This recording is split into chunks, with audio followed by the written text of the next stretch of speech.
नमस्कार, आदाब। जन जन संवाद की इस कड़ी में आज हम आपको ले आए हैं बड़ो ब्लॉक में, जो कि सुन्नी वार्ड का जो जिला परिषद सदस्य नवनिर्वाचित चुने गए हैं उनके घर।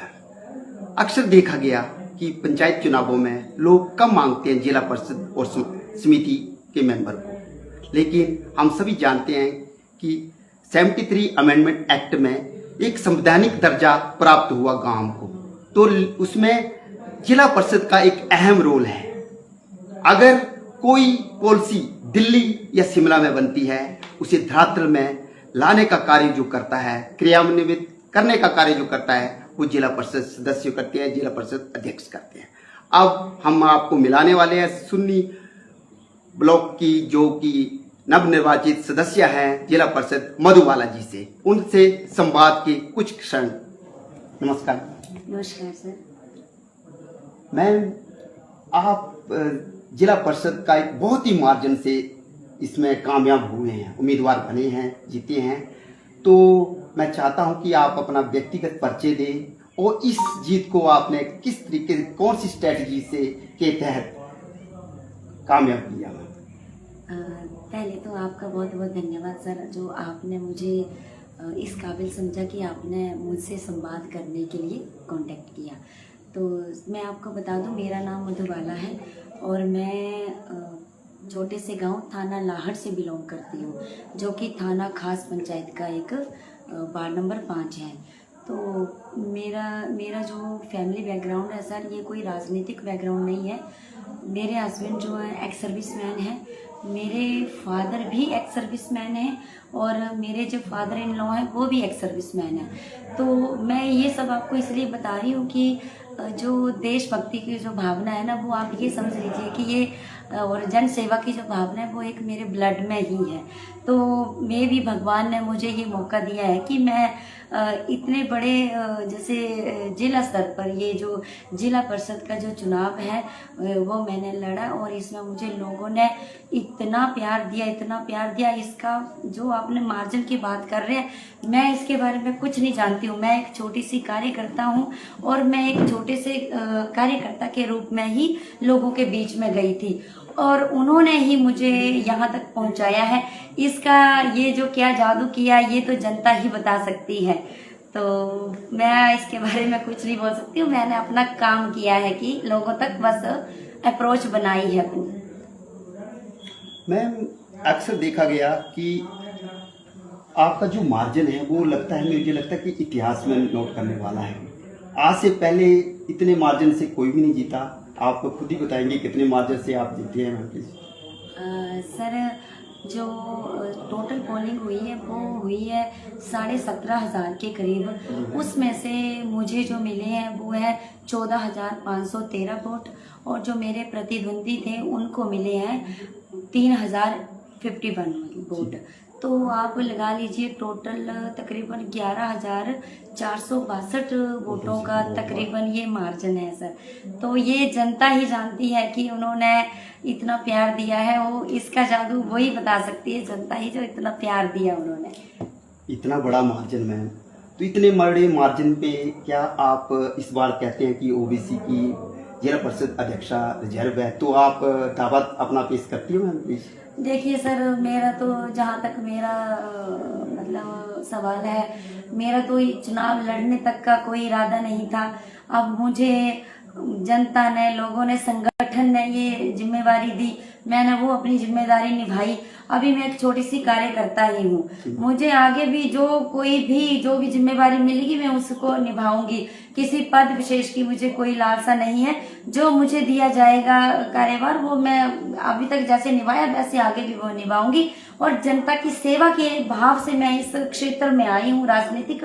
मैं आपको पहले भी बता चुकी थी कि मेरी कोई राजनीतिक बैकग्राउंड नहीं है, तो ये नया एक्सपीरियंस है हमारे लिए। और पुराना जो वो है सिर्फ जन सेवा का भाव, तो मैं उसी को आगे बढ़ाऊंगी जरूर। मैम, इस कामयाबी के पीछे आप किसी राजनीतिक संगठन को हाथ है या लोगों का, आप किसी राजनीतिक संगठन से जुड़े हैं ना? देखिए सर, राजनीतिक संगठन तक का तो हाथ है सर। ये बीजेपी संगठन का मुझे यहाँ तक लाने में बहुत बड़ा योगदान है। उन्होंने ही मुझे ये अपॉर्चुनिटी दी थी चुनाव लड़ने के लिए, और उन्होंने जो मेरे ऊपर विश्वास दिलाया था, अब मुझे लगता है कि उसका जवाब जनता ने उनको दे दिया है कि इतनी बड़ी मार्जिन से उन्होंने मुझे यहाँ तक भेजा है जनता ने। मैं तो कार्यकर्ता थी छोटी सी, और अब यही है कि संगठन का बहुत बड़ा रोल है सर इसमें, लोगों का भी, जनता का और संगठन का भी। आपने तो विधायक के मार्जिन को भी फेल कर दिया, चलो कोई बात नहीं। पर मैम पहले मैं आपसे पूछना चाहता हूँ कि अगर जिला परिषद सदस्य होते हुए आपकी क्या प्राथमिकता रहेगी यहाँ के लिए? मैम सर देखिए, जैसे कि मैं एक मतलब मैं MA B.Ed हूँ ना, जो एक जिस क्षेत्र से एक पर्सन बिलोंग करता है ना, उस क्षेत्र की समस्याओं को ना वो थोड़ा करीब से जानता है। तो मैं पहली तो प्रेफरेंस यही दूंगी कि आज मतलब आज की जो माँ है ना, वो ये नहीं सोचती है कि मेरे घर में खाना आएगा कि नहीं आएगा। मैंने बीइंग ए मदर मतलब ये चीज़ रियलाइज करी है, और गांव की भी आज की जो माँ है वो सिर्फ यही सोचती है कि मेरा बच्चा अच्छे से अच्छे स्कूल में जाए, उसको और चीज़ें मिले ना मिले, सुविधाएं मिले ना मिले, लेकिन उसको शिक्षा जो है वो बेहतर से बेहतर स्तर की मिलनी चाहिए। तो मेरा सबसे पहला जो प्रेफरेंस रहेगी वो यही रहेगी कि जो भी स्कूल हैं, क्या उन स्कूलों में शिक्षक प्रॉपर हैं। देखिए मतलब शिक्षा तभी सुचारू रूप से चल पाएगी जब तक कि वो शिक्षक अगर उधर उस स्कूल में होंगे तब। तो सबसे पहले तो इसके ऊपर काम होगा सर। और फिर इसमें ना एक कैटेगरी ये रहती है सर कि जैसे एक वंचित वर्ग भी होता है जिसके जो बच्चों में प्रतिभा है, लेकिन वो उस एजुकेशन स्तर तक ना पहुंच नहीं पा रहे हैं, मतलब एक पैसे की कमी की वजह से। तो मेरी ये मतलब सर्वोपरि जिसको बोलते हैं, मेरी ये बहुत एक प्रेफरेंस रहेगी कि मैं एक गरीब बच्चों को जो है वो शिक्षा मतलब उच्च से उच्च शिक्षा तक उनका वो जो सहयोग कर पाऊं मैं उसमें। अच्छा, उच्च शिक्षा के लिए कुछ जी कर सर, पाए। तो ये तो बात वही होगी ना, कहते हैं कि माँ के गर्भ में 9 महीने बच्चा रहता है, प्रसव की पीड़ा सहती है। अगर वो माँ शिक्षा पे बच्चों की बात ना करे, वो आपने बहुत ही, मुझे लगता है कि यहाँ की जनता के लिए मैं धन्यवाद करना चाहता हूँ कि उन्होंने ऐसे कैंडिडेट को चुना जो शिक्षा पे बात करे, आपके बच्चों के भविष्य की बात करता हूँ। दूसरा मैम ये रहेगा कि जो भी ग्रांट सेंटर से या स्टेट से आएगी तो आपका दायित्व क्या रहेगा? क्या आपका गाँव रहेगा या जो जरूरतमंद लोग रहेंगे? क्या इस पे राय है आपकी? देखिए सर, मुझे जो यहाँ तक पहुँचाया है जनता ने ना, तो मुझे हर व्यक्ति का सहयोग मिला है इसमें। तो जिस पद पर मैं इस वक्त एक जिला परिषद सदस्य के रूप में जो चयनित हुई हूँ, तो मेरे हिसाब से जो मेरी रिस्पॉन्सिबिलिटी है वो 21 पंचायतों की बनती है। तो 21 पंचायतों का दौरा मतलब नॉर्मली मैंने किया है, और इसके बाद भी अभी जैसे ही आगे का जो कार्य जो चलेगा उसको सुचारू रूप से चलाने के लिए मैं पहले पंचायतों में इसी चीज को फाइंड आउट किया जाएगा कि कौन से गांवों की कौन सी समस्या जो है उसका हल प्रेफरेंस पे किया जाए। तो उनकी प्रायोरिटी बेसिस पे उस चीज पे काम किया जाएगा सर। और इसमें कोई व्यक्ति विशेष या कोई वो नहीं होगा, इसमें जरूरतमंद का सबसे पहले ध्यान रखा जाएगा।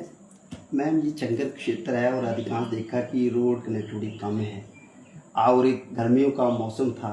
अभी चुनाव प्रचार में आपको क्या क्या कठिनाइयों का सामना करना पड़ा और किन किन लोगों ने साथ दिया आपका? मैम सर आपके माध्यम से ना मैं पहले तो हमारी जो 21 पंचायतों की जनता है ना, उसका मैं दिल की गहराइयों से बहुत बहुत धन्यवाद करती हूँ।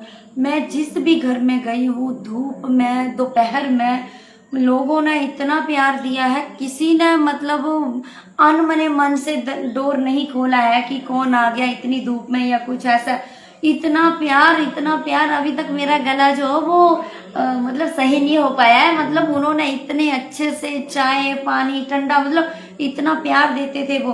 और वो तो देखिए वो शाम उनको जो हमारी जरूरत लगती थी धूप में, कि धूप में आए हैं, तो वो उस टाइम हमारी ऐसे सेवा पानी करते थे। लेकिन जो वोट के रूप में उन्होंने जो मुझे यहाँ तक पहुंचाया है ना, वो उनका मतलब इतना सहयोग है ये यहाँ तक लाने में। बस उन्हीं ये क्रेडिट जो अब पूरा का पूरा वो 21 पंचायतों की जनता को ही जाता है, जो इन्होंने इतना प्यार दिया है, इतना सम्मान दिया है। तो अभी जैसे बात करें, आपने बोला कि कनेक्टिविटी की, सड़कों की या क्या समस्या है, तो देखिए कई जगहों पर ऐसा था, मेन जगहों पर जैसे गर्मी की मौसम था, तो वहां पे मैंने कई जगहों पे देखा है पानी की भी है समस्या।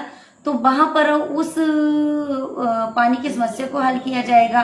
फिर रोड्स की भी है, रोड की देखो मतलब निकल तो गए हैं रोड, मतलब वहां तक घरों तक कुछ रोड पहुंचा है, लेकिन उनको जैसे वो रोड अभी गाड़ी चलाने या व्हीकल चलाने लायक नहीं है अभी वो, तो उनको प्रेफरेंस बेसिस पर जो है वो उनको इतना मतलब बनाया जाएगा ढंग से कि वो वहां पे गाड़ियों की सुविधा, मतलब वो वहां पे रहने वाले लोगों को ऐसी कोई दिक्कत ना हो। क्योंकि बीमारी पे है ना, देखिए अगर पर्सन एक आम है, ठीक है, कोई उसको दिक्कत नहीं तब तो वो चल लेता है, लेकिन बीमारी के ऊपर जब बीमार है पर्सन तो उसको बहुत दिक्कत है वहां पे।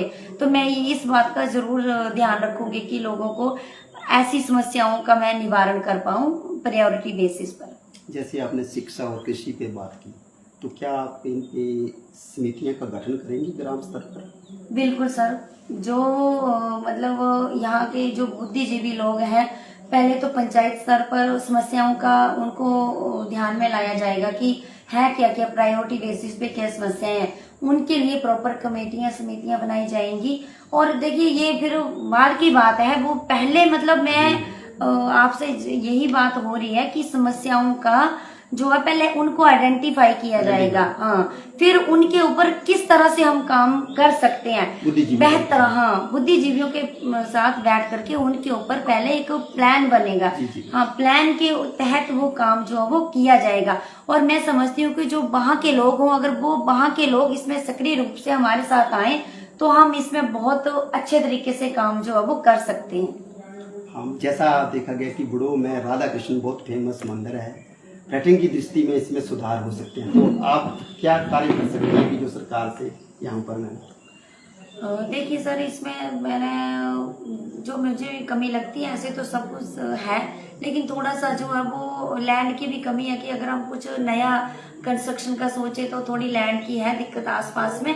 लेकिन फिर भी बुद्धिजीवियों के साथ बैठ करके इसके ऊपर भी चर्चा मतलब की जाएगी कि हम इसमें क्या कर सकते हैं, जिससे कि बुड़ो का नाम जो बुड़ो तक सीमित ना रह करके पर्यटन की दृष्टि से जो मतलब पर्यटक हैं वो यहाँ पर आए और एंजॉय करें। हमारा जो ये पहाड़ी जो वातावरण है, यहाँ पर कोई कमी नहीं है, शुद्ध जलवायु है, आपको पता है, और ये ऑक्सीजन जो वो बिल्कुल प्योर है, लोग यहाँ खरीद के इसको ले रहे हैं, तो बिल्कुल, तो मतलब यहाँ पर हमें फ्री में मिल रही है, तो हम जरूर चाहेंगे कि पर्यटक जो है वो यहाँ पे आए और उनको अट्रैक्ट करने के लिए जो हो पाएगा मतलब वो करेंगे हम। बहुत अच्छा मैम, हम चाहते हैं कि जनसंपर्क न्यूज चैनल के माध्यम से यहाँ की जनता को कहना चाहते हैं कि आपका बहुत बड़ा आभार कि आपने पढ़े लिखे उम्मीदवार को चुना, और मैं मधुबाला जी से भी प्रार्थना करूँगा कि जो भी आपने विजन रखा है कि लोगों की उम्मीदों पे खरा उतरे और लोगों के कार्य करें, जन सेवा की ये भावना कम नहीं होनी चाहिए। जय हिंद, जय भारत।